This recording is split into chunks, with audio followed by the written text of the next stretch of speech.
Hi, hello, வணக்கம். நாங்கள் வந்துட்டு சித்திரை கோயிலுக்கு வந்திருக்கோம். ஷார்ட்ஸ் போட்டிருந்தேன். சித்திரை கோயில் ஏன் வந்தோன்னா, எங்கள் பாப்பாவுக்கு வந்து கொஞ்சம் மரு மாதிரி இருக்குது. அது வந்து போகணும் அப்படின்னா, இங்கே உப்பு மிளகு வாங்கி தலையை சுற்றி போட்டால் நல்லாயிரும் அப்படின்னு சொன்னாங்கன்னு சொல்லிட்டு நாங்கள் உப்பு மிளகு வாங்கி 3 மாதம் போனோம். நாங்கள் போன மாதம் போக்கிட்டு வந்துட்டோம். இந்த செகண்ட் மந்த்து 2வது மாதம் வந்து அதே மாதிரி உப்பு மஞ்சத்தூள்லாம் உப்பு மிளகும் வாங்கி தலையை சுற்றி பாப்பா போடுறாங்க.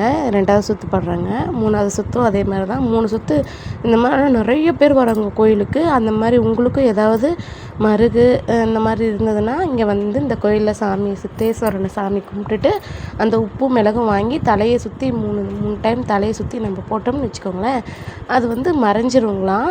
அப்புறம் சாமியெல்லாம் கும்பிட்டுட்டு வெளியே வர்ற சாமி கும்பிட்டு பிரகாரத்தை சுற்றலாம் அப்படின்னு சொல்கிறப்ப அங்கே நிறைய சித்திரை கோயில் அப்படின்னாவே அங்கே குரங்கு நிறையா இருக்கும்.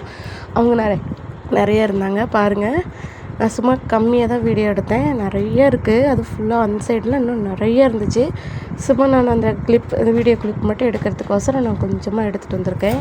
ஆனால் இன்றைக்கி அமாவாசைனா மட்டும் வரணுங்களா, அவ்வளோ கூட்டம். நிறைய பிரசாதம்லாம் நிறைய அன்னதானம் கொடுத்தாங்க.